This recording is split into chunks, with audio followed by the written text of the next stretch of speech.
साहित्यायन channel को समस्त को स्वागत पिला माने जय जगन्नाथ। आज बलराम दास बाकी पाठ्यांश पढ़ा। आम रचना शैली पर्यंत पढ़ी। आज चरित्र चित्रण विषय पढ़ा। संस्कृत पुराण साहित्य वाल्मीकि रामायण रचना करथिले। तांको अनुसरण करी जगमोहन रामायण बलराम दास ओडिया भाषा रचना कले। एथिरे जेते सब चरित्र स्थान पाइचंती मूल संस्कृत रामायण रे से सब चरित्र मध्य ओडिया रामायण रे स्थान पाइचंती। किंतु ए जो चरित्र गुड़िकर चित्रण रे बलराम दासंकर मौलिकता देखा मिले। जो भली भाव में वाल्मीकि चरित्र गुड़ी चित्रण करछंती बलराम दास से भली करना किछिटा मौलिकता ता भितर रही। तेबे पूरा रामायण रे मुख्य नायक नायक होचंती श्री रामचंद्र एवं माता सीता। मूल ग्रंथर चरित्र गुड़िकरे जो देवसुलभ गुण देखा मिली ताहा बलराम दास रचना रे देखा मिली ना। से साधारण मानव भली चित्रण करचंदी। उत्कलर साधारण लोक भली चित्रण करचंदी। कारण से समाज रे तत्कालीन समाज रे से भली चरित्र मध्य समाज रे देखा मिलुथिला। तेणु से गोटे गोटे विशिष्ट चरित्र को दृष्टि रखी से ग्रंथर चरित्र गुड़ी को वर्णना करचंदी। पुराण होइथिले भी से चरित्र गुड़िकर देवत्व भाव अपेक्षा अधिक भाव में मानवीय भाव प्रकाश कर। वाल्मीकि जो भली राम को आदर्श नरपति एवं स्वयं विष्णु को अवतार भाव में ग्रहण करथिले। एथिरे बलराम दास गोटे साधारण मनीष भली साधारण जीवन यापन करते गोटे मनीष भली तांको चित्रित करचंदी। जना पड़ी कौथरो ना जेतेबेले माता सीतांकर अपहरण हो जाइए तार परवर्ती समय श्री रामचंद्र व्यस्त विव्रत हो पड़ती। चित्त विभ्रम घटी आ विलाप कर सहित लक्ष्मण को क्रोध कर जो लक्षण सब ये जो व्यवहार तांकर यह साधारण मनुष्यर व्यवहार। साधारण मनुष्यर व्यवहार ये कहुचे कौन देवता भितर एते सबू गुण नथिबो। एटा सबू देवसुलभ गुण एगुड़िक नुहे। एटा मनुष्यर होची साधारण मनुष्यर गुण। तेणु बलराम दास मर्यादा पुरुषोत्तम रामचंद्र को साधारण मनुष्य भाव में चित्रित कर। देवी माता सीता को मध्य अनुरूप भाव में साधारण नारी भाव में चित्रण कर। जमीती कि से लक्षण प्रति माने कटुक्ति प्रयोग करवा साधारण स्त्री लोकटी जमी अन्य मान विरक्ति कहवा से भली माता सीता वर्णना कर। रावण विषय से भली रावण भी गोटे मुख्य चरित्र रामायण से रामायण निजे रावण निजे तार स्त्री मंदोदरी को युद्ध को जीवा पूर्व कहूँ जे मु पूर्वजन्म वैकुंठपुर द्वारपाल थी अभिशापग्रस्त हो मो राक्षस जन्म पाई। तेणु से जो श्री रामचंद्र से विष्णुंकर अवतार से रामचंद्रंकर हाथ में मो निधन हेले पुनः मुझे पुणी से वैकुंठ धाम पहुँची। ये जो वर्णनाटी मूल संस्कृत महाभारत ना यहाँ नूतन भाव प्रचलन कर नूतन भाव आपको चित्रण कर बलराम दास। ये गोटे नूतन एवं माने नूतन प्रसंग गोटे से स्थानित कर।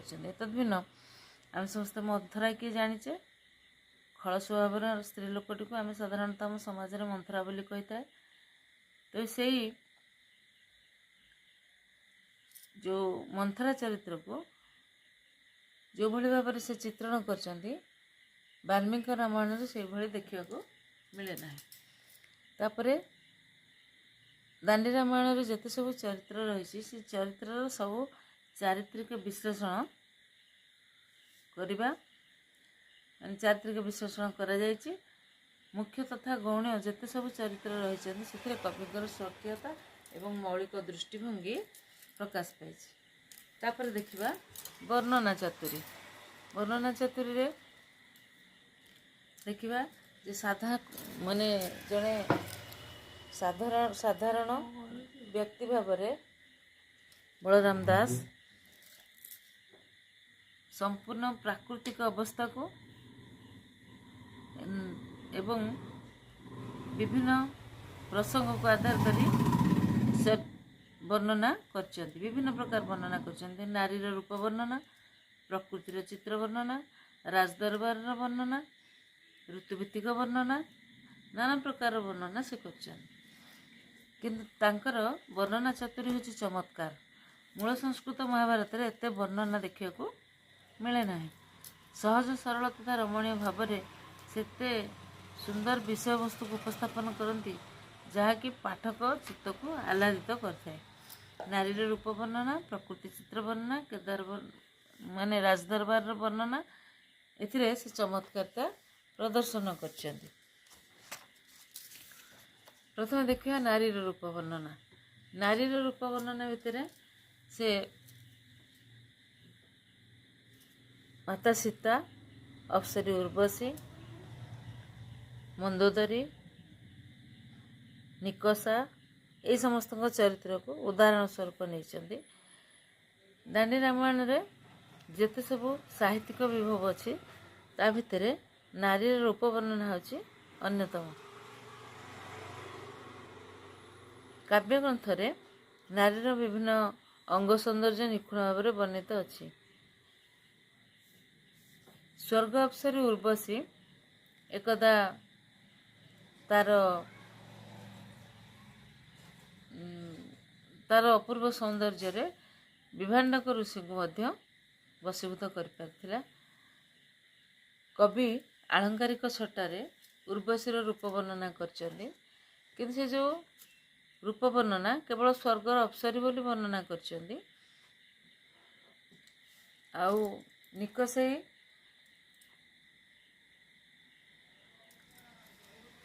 ନୌକେଶୀ, ଭୁଲ କହିଲି, ନୌକେଶୀ, ନିକଷେଇ ନୁହେଁ, ନୌକେଶୀ ରାକ୍ଷସୀର କନ୍ୟା ହେଉଛି କିଏ ନା ରାବଣର ସ୍ତ୍ରୀ।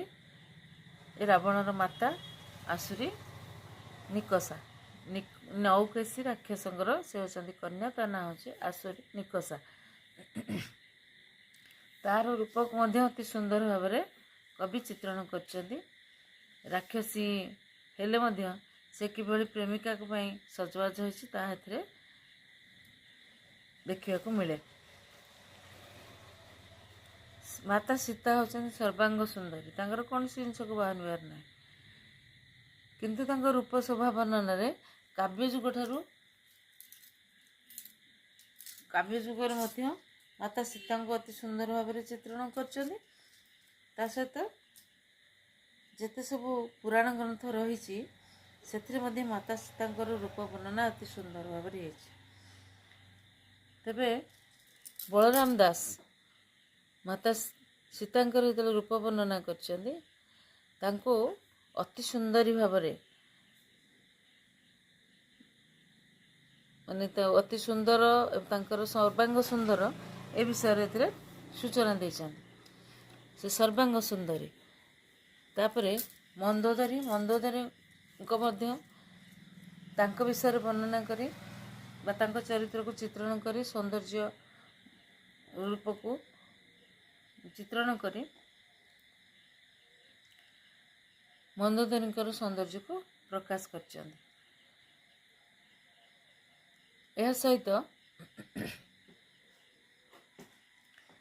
କବି ତାଙ୍କର ରୂପ ବର୍ଣ୍ଣନାରେ ସ୍ଥାନେ ସ୍ଥାନେ ଅତିଶୟୋକ୍ତି ଏବଂ ବ୍ୟତିରେକ ଅଳଙ୍କାରର ମଧ୍ୟ ବ୍ୟବହାର କରିଛନ୍ତି, ଯାହା ତାଙ୍କର ବର୍ଣ୍ଣନା ବିଳାସ, କଳ୍ପନା ବିଳାସ ଏବଂ ସୌନ୍ଦର୍ଯ୍ୟ ପ୍ରିୟତାର ପରିଚାୟକ ଅଟେ। ତାପରେ ଦେଖିବା ବର୍ଣ୍ଣନା ଚାତୁରୀ ଭିତରେ ପୁଣି ଦେଖିବା ପ୍ରକୃତିର ଚିତ୍ର। କେତେକ କବି ପ୍ରକୃତିର ସୌନ୍ଦର୍ଯ୍ୟକୁ ଅନ୍ତର ଭରି ଉପଭୋଗ କରିଛନ୍ତି, ତାର ସ୍ୱରୂପକୁ ପ୍ରକଟ କରିଛନ୍ତି। ସେଭଳି କେବଳ ନାରୀର ରୂପ ବର୍ଣ୍ଣନା ନୁହେଁ, ପ୍ରାକୃତିକ ଶୋଭା ବର୍ଣ୍ଣନାରେ ମଧ୍ୟ କବିଙ୍କର ମହତ୍ତ୍ୱ ଉଲ୍ଲେଖନୀୟ। ମୂଳ ରାମାୟଣ ଅପେକ୍ଷା ଦାଣ୍ଡି ରାମାୟଣ ପ୍ରଭୃତି ଚିତ୍ର ଅଧିକ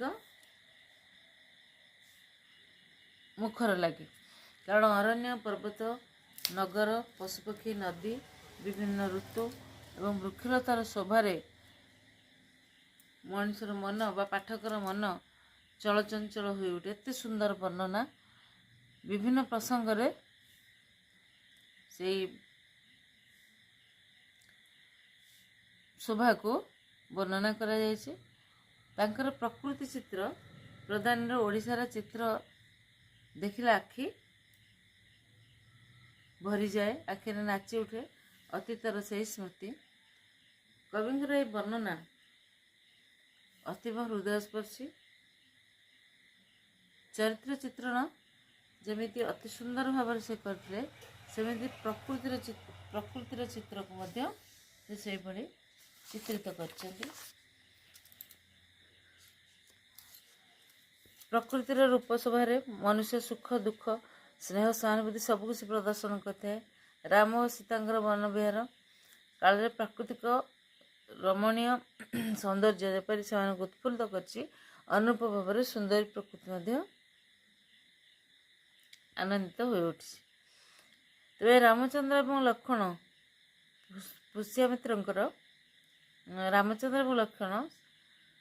ବିଶ୍ୱାମିତ୍ରଙ୍କର ଯଜ୍ଞ ନିମିତ୍ତ ବନକୁ ଯିବାବେଳେ ଆଶ୍ରମ ନିକଟସ୍ଥ ଅରଣ୍ୟ ପ୍ରକୃତିର ଶୋଭା ବର୍ଣ୍ଣନା କରିଛନ୍ତି ଯେଉଁ ବଳରାମ ଦାସ। ଓଡ଼ିଶାରେ ଯେତେ ସବୁ ବୃକ୍ଷ ରହିଛି, ସେଇ ବୃକ୍ଷ ଗୁଡ଼ିକ ପରବର୍ତ୍ତୀ ସମୟରେ ବିଷୟରେ କବି ବର୍ଣ୍ଣନା କରିଛନ୍ତି।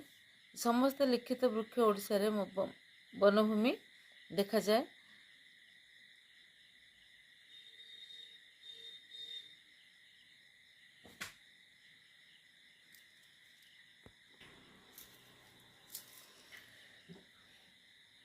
ଏଭଳି ଭାବରେ ପ୍ରକୃତିର ବର୍ଣ୍ଣନା ଦେଖିବାକୁ ମିଳିଛି ବଳରାମ ଦାସଙ୍କ ରଚନାରେ।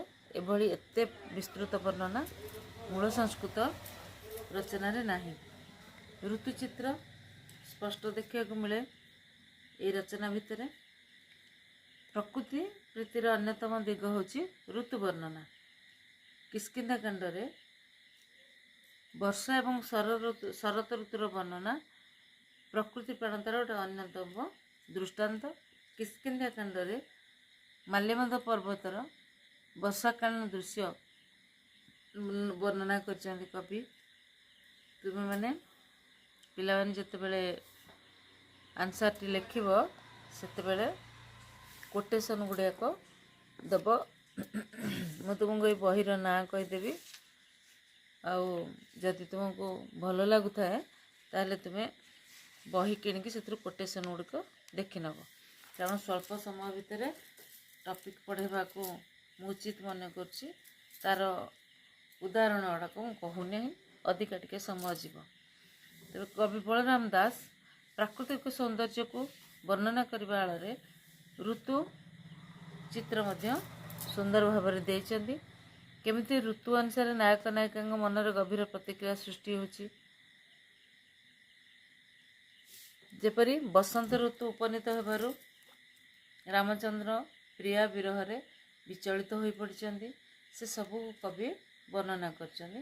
ଏହିଭଳି ଭାବରେ କବିଙ୍କର ଦାଣ୍ଡି ରାମାୟଣରେ ବିଭିନ୍ନ ପ୍ରାକୃତିକ ଦୃଶ୍ୟର ଚମତ୍କାର ବର୍ଣ୍ଣନା ବିଳାସ ଦେଖିବାକୁ ମିଳେ। ରସ ପରିଚର୍ୟା। ବଳରାମ ଦାସଙ୍କର ମହାନ ଶ୍ରେଷ୍ଠ ରଚନା ହେଉଛି ଦାଣ୍ଡି ରାମାୟଣ। ଏଥିରେ ଶୃଙ୍ଗାର ରସ ଦେଖିବାକୁ ମିଳେ। ପିତୃସତ୍ୟ ପାଳନ ପୂର୍ବକ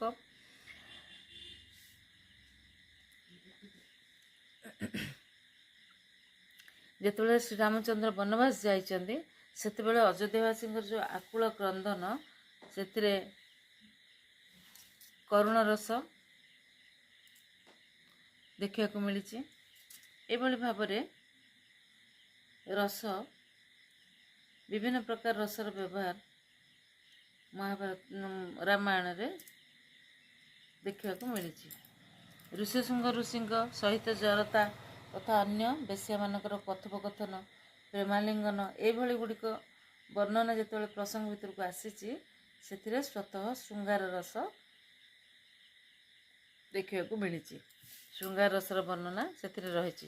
ସେମିତି କେବଳ କରୁଣ ରସ ବା ଶୃଙ୍ଗାର ରସ ନୁହେଁ, ଯୁଦ୍ଧ ସମୟରେ ବୀରରସ ତଥା ଭୟାନକ ତଥା ବିଭତ୍ସ ରସର ଉଦ୍ରେକ ହୋଇଛି।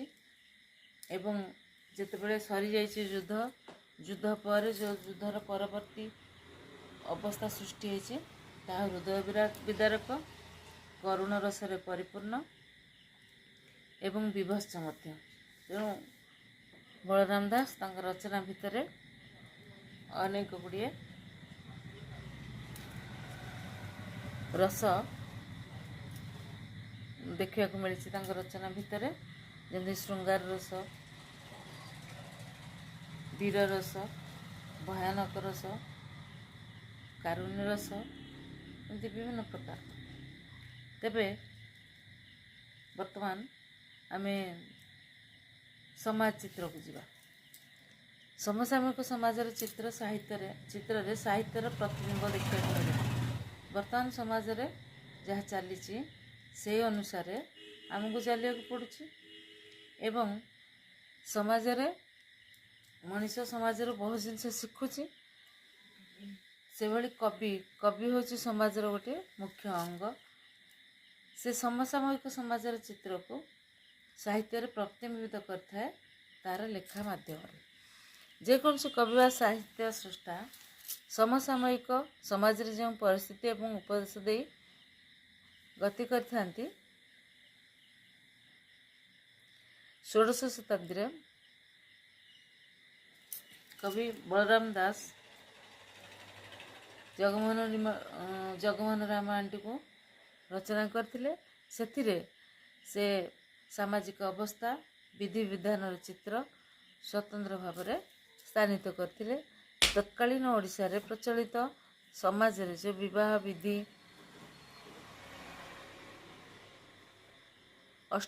ବିଧିବିଧାନର ଚିତ୍ର, ଆଉ ତା ସହିତ ବିବାହ ବିଧି, କୁମାର ଉତ୍ସବ, ରାଜଶାସନ, ବିଭିନ୍ନ ପର୍ବପର୍ବାଣି, ଆଚାର ବ୍ୟବହାର ଏସବୁ ଗୁଡ଼ାକର ଚିତ୍ର ଦେଖିବାକୁ ମିଳୁଥିଲା। କାରଣ ଏଗୁଡ଼ିକ ହିଁ ଆମ ଜୀବନକୁ ସୁନ୍ଦର କରିବା ସହିତ ସମ୍ପର୍କକୁ ମଧ୍ୟ ଦୃଢ଼ୀଭୂତ କରିଥାଏ। ସେଥିଲାଗି ସେତେବେଳେ ସାମାଜିକ ଅବସ୍ଥା ଏବଂ ବିଧିବିଧାନର ଚିତ୍ରକୁ ବର୍ଣ୍ଣନା କରାଗଲା, ଆଲୋଚନା କରାଗଲା। ତାପରେ ଆଉ କ'ଣ ଥିଲା ସେଠି ନା ଲୋକବିଶ୍ୱାସ, ପ୍ରଚଳିତ ବିବାହ ବିଧି, କୁମାର ଜନ୍ମୋତ୍ସବ, ରାଜ୍ୟଶାସନ ବିଧି, ବିଭିନ୍ନ ପର୍ବପର୍ବାଣି, ଆଚାର ବ୍ୟବହାର, ଲୋକବିଶ୍ୱାସ, ବ୍ୟବସାୟ ବାଣିଜ୍ୟ, ଆଉ ରହିଛି ବାଦ୍ୟଯନ୍ତ୍ର, ଜ୍ୟୋତିଷ ବିଦ୍ୟା, ଏସବୁ ଗୁଡ଼ିକ ସାମାଜିକ ଜୀବନଧାରାର ଏକ ଗୁଡ଼ିଏ ପୁଙ୍ଖାନୁପୁଙ୍ଖ ଭାବରେ ଦାଣ୍ଡି ରାମାୟଣ ପ୍ରତିପାଦନ କରିଛନ୍ତି। ତେବେ ଆଦିକାଣ୍ଡରେ କବି ଯେତେବେଳେ ଅଯୋଧ୍ୟା ନଗରୀର ବର୍ଣ୍ଣନା କରିବାକୁ ଯାଇଛନ୍ତି, ସେତେବେଳେ ସେ ନଗରୀର ସାଜସଜ୍ଜା, ଗୃହ ନିର୍ମାଣ ପଦ୍ଧତି, ଦୋକାନ ବଜାର, ତାପରେ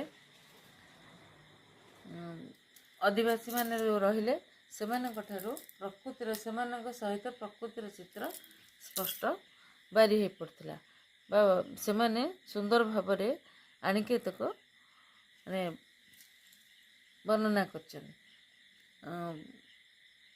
ବଳରାମ ଦାସ ତାଙ୍କ ରଚନାରେ ତତ୍କାଳୀନ ସମାଜର ଚିତ୍ର ଦେବାକୁ ଉଚିତ ମନେ କରିଛନ୍ତି। କାରଣ ସମାଜରେ ବାସ କରୁଥିବା ପ୍ରତ୍ୟେକଟି ମଣିଷ ସାଧାରଣ ସ୍ତରରେ ପହଞ୍ଚିବା ପାଇଁ ଚେଷ୍ଟା ଚାଲିଛି। ତେଣୁ ଆଦିକାଣ୍ଡରେ ମଧ୍ୟ ଅଯୋଧ୍ୟା ନଗରୀର ବର୍ଣ୍ଣନା କରିବାକୁ ଯାଇ ତତ୍କାଳୀନ ନଗର ନଗରୀର ରୂପ ବର୍ଣ୍ଣନା,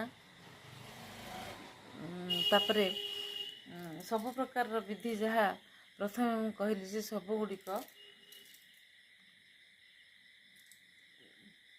ସେ ସବୁ ଯାହା ମୁଁ କହିଲି ସେଇ ଯେତିକି ଅନୁଷ୍ଠାନ ହେଉଛି ସେଇ ଅନୁଷ୍ଠାନ ଗୁଡ଼ିକର ବର୍ଣ୍ଣନା ଆମର ବଳରାମ ଦାସଙ୍କ ରାମାୟଣ ମଧ୍ୟ ରହିଛି।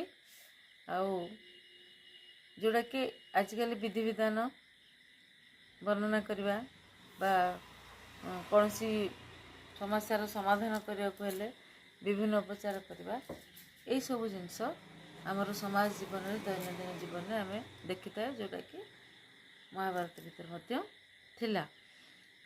ତେଣୁ ବର୍ତ୍ତମାନ ଏଇ ସମାଜ ଚିତ୍ର ଉପରେ ସମାଜ ଚିତ୍ର ଉପରେ ବିଶେଷ ଭାବରେ ବର୍ଣ୍ଣନା କରାଯାଇଛି ବଳରାମ ଦାସଙ୍କ ରଚନାରେ। କାରଣ ଏତେ ବଡ଼ ବର୍ଣ୍ଣନା ଦେଖିବାକୁ ମିଳିନି ମୂଳ ସଂସ୍କୃତ ମହାଭାରତରେ। ଏଥିରେ ସମ୍ଭ୍ରାନ୍ତ ବଂଶୀୟ ସେମାନଙ୍କର ଏକ ପ୍ରକାର ଅଧିକାର ରହୁଥିଲା, ଯାହା ବି କଲେ ସେମାନଙ୍କର ରହୁଥିଲା ପ୍ରଭାବ ରହୁଥିଲା।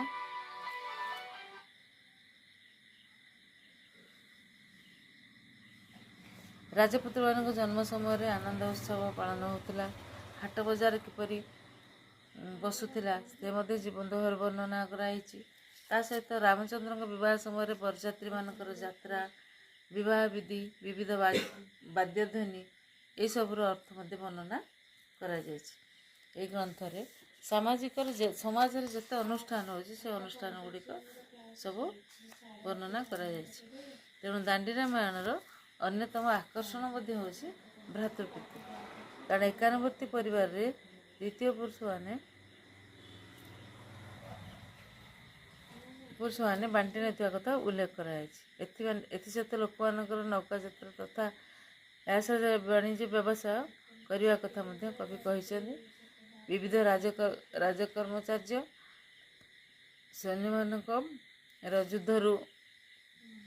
ସୈନ୍ୟମାନଙ୍କର ଯୁଦ୍ଧଯାତ୍ରା, ଯୁଦ୍ଧକାଳୀନ ବିଭିନ୍ନ ବାଦ୍ୟଯନ୍ତ୍ର ଓ ଅସ୍ତ୍ରଶସ୍ତ୍ର ବର୍ଣ୍ଣନା ଏହି ପ୍ରସଙ୍ଗରେ ରହିଛି। ସୈନ୍ୟମାନଙ୍କର ବିଭିନ୍ନ ଅସ୍ତ୍ରଶସ୍ତ୍ର ସମ୍ପର୍କରେ ବର୍ଣ୍ଣନା କରିଛନ୍ତି।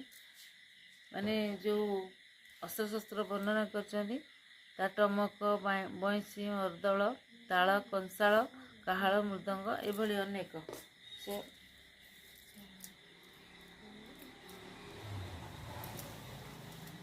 ବିଷୟରେ ସେହି ବାଦ୍ୟଯନ୍ତ୍ର ବିଷୟରେ